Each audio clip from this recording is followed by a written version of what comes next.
Hello and welcome to the Voice with Action podcast. I'm Deb Baliko and I'm here with Rebecca Pratt. And today we're going to be discussing preparations for when you travel overseas. And we have trips coming up this year, people traveling with Orphan Relief and Rescue. And the biggest question Rebecca always gets is how to prepare your heart. And so this is fresh on our mind. So Rebecca just wanted to share what she does to prepare her heart when she's about to leave to go out of town. Yes, so of course, my mission trip book, the ultimate guidebook, Preparing Yourself to Go. And this is really my comprehensive, all the details. But there's things personally that I do extra because it's just what I've learned in these trips as well, that I shore up spiritually. This is a time where basically the enemy wants to derail our thoughts and our minds, keep us busy so that we can't focus on getting ready for our trip spiritually. We do really good at preparing practically. We've got our bags out. We're putting everything that we need in our bag. We've got our checklist. I've got a great checklist in that mission trip book, the ultimate guidebook. But spiritually, God wants to do some really incredible things through our life. And there's things that we can prepare, for that trip as well. But our heart is what I really feel like the Lord is always challenging me on, is to slow down and literally surrender the trip to Him and to say, Lord, I commit this trip to you. It's yours. I will prepare accordingly for this trip. But ultimately, this is all yours. And I trust you with the details of this trip. Whatever you want to do, I'm giving you my hands, my feet, my mouthpiece, and do all that you want to do. And help me to prepare myself in every way that you want to prepare me. And, these mission trips, they're beautiful and there's a sacred adventure with the Lord. And so we never know what is going to actually happen when we go on these trips, but we do know that God is going to show up, because we're walking in obedience to what He's asking us to do. And so therefore, my big thing with the Lord, I always make a deal with the Lord. Lord, as long as you keep showing up, I'll keep doing these trips. But if you stop showing up, I'm done, because these trips, mission trips, are hard. They stretch you in every way, spiritually, physically, practically, sleep-wise. Chickens crow at 3 a.m. and wake you up. Somebody that you're with is snoring all night and you can't sleep. There's all these disruption things that cause turmoil. But ultimately, God is just wanting us to get there so that He can utilize our life to accomplish His perfect will through our life in these different venues of what He's having us do. What I've realized is if I can just lay down all my expectations of how I see the trip going, because I plan well. I'm a planner. I'm an administrator. So I plan these trips really well. And I have my checklist. And then I give God permission to disrupt my checklist and to show me what He wants to do. So the biggest thing that I do put in this book is to put your expectations to the side and literally just surrender that trip to the Lord. And as you're preparing, you're just in that posture of, Lord, whatever you want to do. Now, last year, one of my trips, literally, I had my bags packed. I was heading out and I got an alert that my flight was delayed because there was a global IT outage. And I literally was like, oh, okay, well, I'm not gonna go to the airport yet. And so I called my ride and said, please don't come and get me because there's a delay. I don't know what's happening, but there's a delay. Well, then the airline told me, I wasn't going to fly out that day. And so stay tuned. They were going to put me on the next flight. Day number 2 came, no flights. Day number 3 came, no flights. I literally had my bags packed for 5 days at my door, every day looking. And then I had a team that was meeting me. So I was going to go 5 days before the team came in, and just to prepare and to do some training with my staff and all that. Well, 5 days later, the airline says, okay, now you can fly. We've got you a flight. And I literally was like, I just lost 5 days of my trip. And I was like, well, okay, Lord. But you know what? That 5 days was the most restful 5 days of my life because my whole calendar was cleared and I had everything packed at the door. And it gave me these 5 days to just seek the Lord and just spend extra time with the Lord, read the word, pray, go for walks. I mean, I literally didn't know each day. I was just on call basically for the airline. But it was exactly what the Lord wanted. He wanted me to be in that posture of not in my busyness, but literally have the voice, being able to hear the voice of the Lord in my quietness and in my peaceful state. And this was the trip where the Lord literally alerted me that we were to do prayer walks around every single property that we had in this country where we work. And so we were to dedicate that property to those properties to the Lord. And so it was very strategic what the Lord wanted to speak about. And in my busyness, I guess I needed 5 days to hear from the Lord. I don't know, but the Lord knew.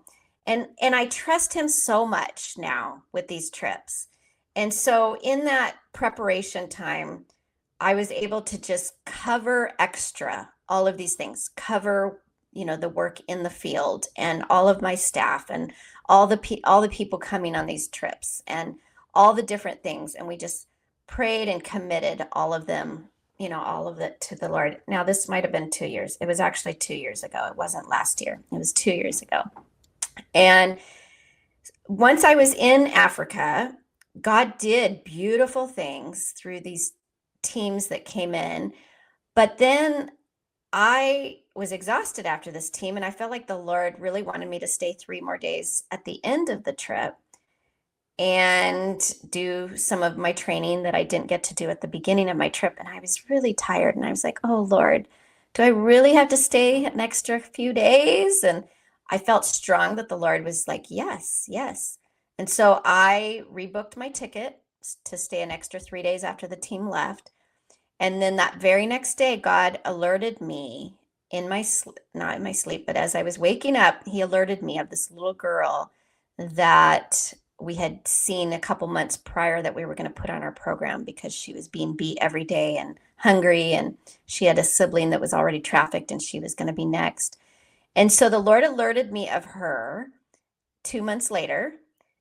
And we went and checked on her. And if you listen to an earlier podcast, this is where we talk about this little girl in this new village that we ended up intercepting from being trafficked. And we facilitated her older sister coming back. We actually, within a couple months, facilitated 35 more children coming back from being trafficked. Now we're building one of our community freedom centers in this village. We have the chief of the village who says he wants only Jesus preached in this village, no more idol worship. I mean, crazy, crazy stuff has happened. Literally, this was God's work, God's divine details that he put into place. And I literally just had to say, I surrender it to you. This is what I really don't want to do, but I'm surrendering it to you because God is so trustworthy. He's so trustworthy on every level of what we do. And so these trips are the Lord's trips. And if we can dedicate them to him and then shore up everything around you. I shore up my family because, when you have a family that's staying behind, crazy things sometimes happen when you're right before you're going to go on that trip.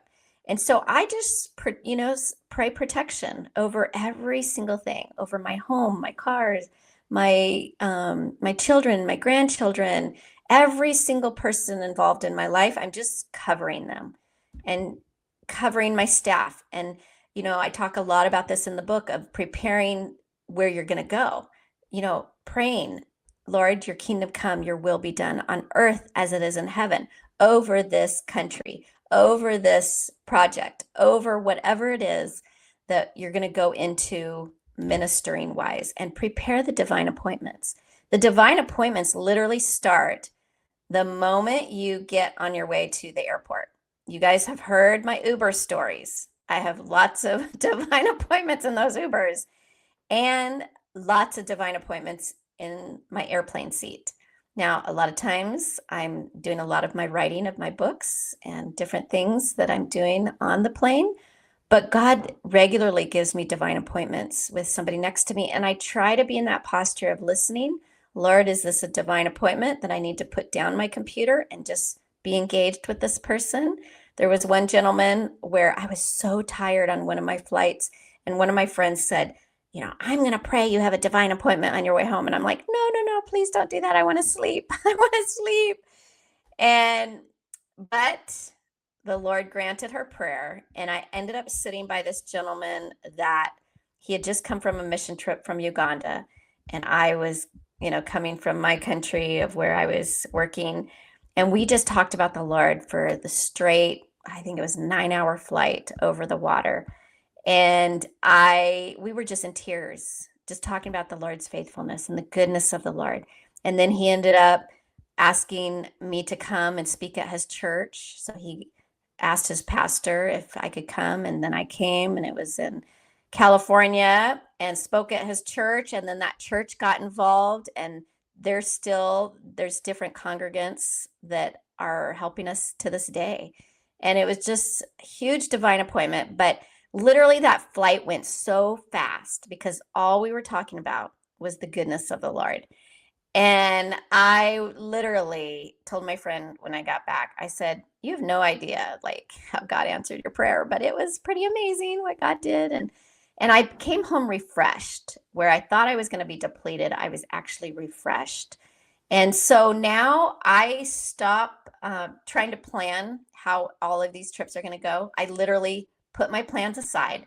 And yes, practically, I've got my bag out and I've got that going. I've got my list of my to-dos of what I need to do when I get into the country.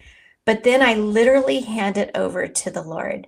And I say, Lord, this is my my schedule, my itinerary, but you disrupt this according to what you want to do.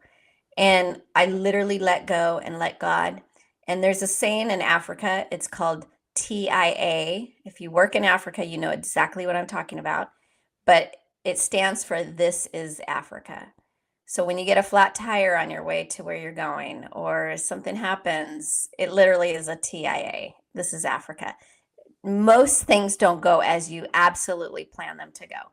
People are late, or some sound system doesn't work, or, there's always disruptions. And so you just literally, what Africa has taught me, it's taught me to just relax and literally put these things in the hands of Jesus. That scripture in Matthew that says, don't worry, for today has enough to worry about. Don't worry about tomorrow. And the Lord's going to take care of you, and how he takes care of the birds of the field and dresses them so beautifully. He's got us. And these are his trips, his mission trips. And I also want to challenge those of you who are going on holidays and vacations, and it's not necessarily a mission trip. There's divine appointments with each of these things. Whenever we go outside of our realm for rest or for restoration in whatever form of vacation or with our family, there's divine appointments that the Lord has specifically set aside for you. And at the same time, the enemy is right there to completely disrupt everything about this trip of what the Lord wants to do. And so I always pray, and if you've been around me enough, you'll hear me pray that whatever the enemy has planned, that would not come to pass. Only what the Lord has planned would come to pass in Jesus' name. And that's what I pray for my family staying behind. That's what I pray for the work going ahead, and for my staff, and for every single thing connected to my trip or my home life. I am praying and shoring up literally a covering over these things. I'm asking for the fire protection over my home, over my family, over my life, and that the Spirit of the Lord would be so strong wherever I go and whatever I do, and that the Lord would cover every detail of my family and everything connected with these trips. And so that is the posture that I go in that has literally set me up for success. No matter what happens, no matter if my flight's delayed for 5 days with my bags packed at the door, I thought, am I ever going to get there? I don't even know. The people who were giving me a ride, every day they would say, are we taking you today? I said, I don't know. I don't know. I still haven't heard from them. The next day, are we taking you today? So anyway, it was comical, but the Lord, he wanted my attention and he got it. He got it. And it was beautiful. So my challenge really for each of you listening, as you're preparing for whether it's a mission trip or preparing to go on holiday vacation, prepare your heart to allow the Lord to do whatever he wants to do. You've planned your trip well. And now literally say, Lord, I give you my hands, my feet, my mouthpiece. Give me what you need to accomplish what you want to accomplish in and through my life. And I surrender it to you. And then choose to not get upset when things don't go right. When your kids, I remember, how I remember the vacations with my kids being young, and all hell would break loose with them. They would be fighting and screaming and yelling about something. And there was all this disruption. And I would think, why do we even go on vacation? Why are we doing this? And yet there would always be beautiful things that would happen. And these vacations are what my kids talk about even to this day. They remember that vacation to Disney World or Disneyland and da da da da. And so it's very important to have those family times, even though it's very disruptive and difficult, and it's not a lot of rest for you as a parent, but it does produce memories. But then these mission trips too, as your kids get older, I challenge you to take your kids on mission trips, get them exposed to this other part of the world. Deb, you're taking your son on one of the trips and you're getting him exposed to the stories that he's heard about. And this is what he'll never forget. And these are what is going to change the future of how he looks at life from this point on. I'm never the same. After each trip, I'm still never the same. As much as we do out there, to do exactly what God's asking us to do, I feel like I'm changed in such a huge way. These trips are changing me. They're transforming my life, and God becomes so big with each of these trips that I take. And so it doesn't matter if I am going to Africa, doesn't matter if I'm going to Cancun. There was one trip to Cancun when I was going, and I was sitting by this man who didn't know the Lord, and I was able to just share with him the Lord. And he was actually going to Cancun on a personal vacation because he was so stressed out from his work. And I literally had a personal retreat questions that I was giving my staff at that time. And I said, hey, can I just give you these questions? I want you to ask the Lord these questions. Personal reflection. What does Jesus think? Actually, he didn't believe in Jesus. So I said the God. He did believe that there was a God. So I stuck with that. And I said, ask God what he thinks of you. And I challenge you to ask him these other questions. And so he literally looked at me at the end of our 5-hour flight, and he said, you know what? I am going to do that. I am going to ask God what he thinks of me. I am going to do what you asked me to do with these questions. And I am going to take that time. And so, we never know who we're going to meet and what it is going to happen, but we trust the Lord that he's so good.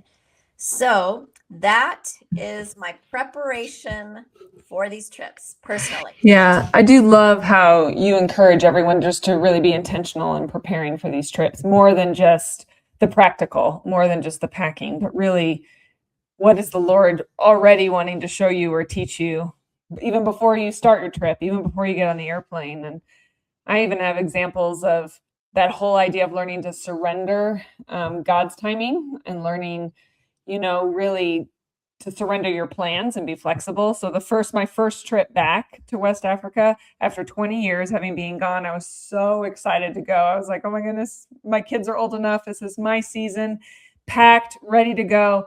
And the morning I woke up to get on my airplane and I had a fever. I was like, I can't go. I can't get on the airplane if I have a fever. Lord, why did you allow me to have a fever? So the whole trip was canceled and rescheduled for, about 4 or 5 months later. But the reason is he wanted me in West Africa 4 or 5 months later to be a support to our staff who was kind of going through some crisis at the time, and that it was essential. The Lord wanted me there and to be a part of that. And I would have missed that if I had gone earlier. And then even with this trip that I get to take this year with my son and my mom and my aunt, my mom and my aunt have been wanting to come for a year now, and they weren't able to come last year because of health issues. So their trip was postponed by a year. And now they get to go with my home church, and they're so excited to kind of partner with my home church and to see just how the Lord is going to work in and through not only them, but just the church. And then also my son being able to go. So my mom's, grandson. And so again, God's timing is perfect. So I just want to reiterate that whole idea of surrender to God's timing and surrender your plans, because there has to be some flexibility, because he wants to do something above and beyond what we could ask, think, or imagine. Yes, and he's so trustworthy. And Mm-hmm. the part that I need to always remind myself every day, because I could be exasperated on that 5-day. I have to say, I had to really fight with what in the world, but I trusted the Lord so much with that. Mm-hmm. And it became a beautiful time, a beautiful 5 days, honestly. Yeah. And I also like how you have said, preparing your family for you to leave. That was a big lesson for me. My first time going back, my kids were at the time, 7? My youngest was 7. So it was really being intentional about my fear was, what if I die and I'm not able to help raise them? Like, I'm not scared of dying myself, but I'm scared of leaving them dying and they're young and not being a part of like discipling them and raising them. And so I just really had to bring that fear to the Lord and really wrestle with the Lord on that. And I remember you saying, Rebecca, just write your kids a letter. Each one of them, write them a letter. What is it that you would want to say to them that they could treasure and carry with them for years to come, just speaking into their life? And so I did. I wrote them a letter. And every trip I've taken, I've done the same thing, where I've wrote them a letter and I'm holding it like in a folder for them that they can read and look at, in their whatever season that they want to. But just, it's all words of life. It's all blessings. It's all prayers. It's all things that I would want them to know in this season at this time. And it's like a nice document that they can look back on if they ever have a need for it. I love it.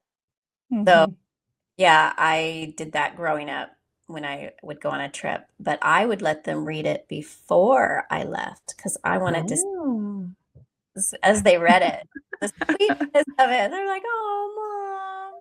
So anyway, and then I put all these letters in a folder for them that was laminated, a laminated sheets, so that they could read it anytime they wanted or anytime they.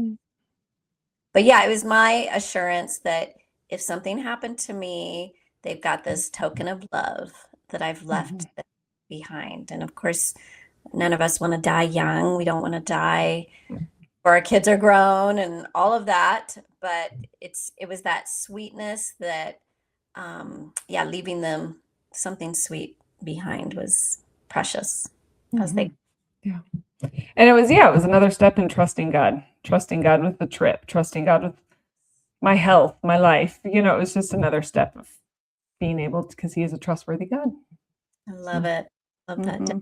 Beautiful.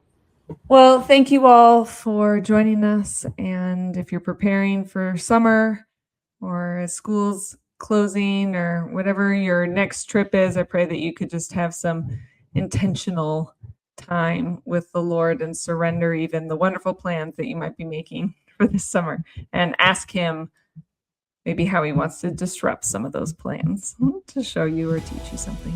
So tune in next week. Thank you for listening to the Voice with Action podcast. If you enjoyed today's episode, would you consider sharing or subscribing to this podcast and leave a 5-star review to help us grow? If you want to reach us or help us end child trafficking in West Africa, go to Orphan Relief and Rescue.org. That's Orphan Relief and Rescue.org. See you next week.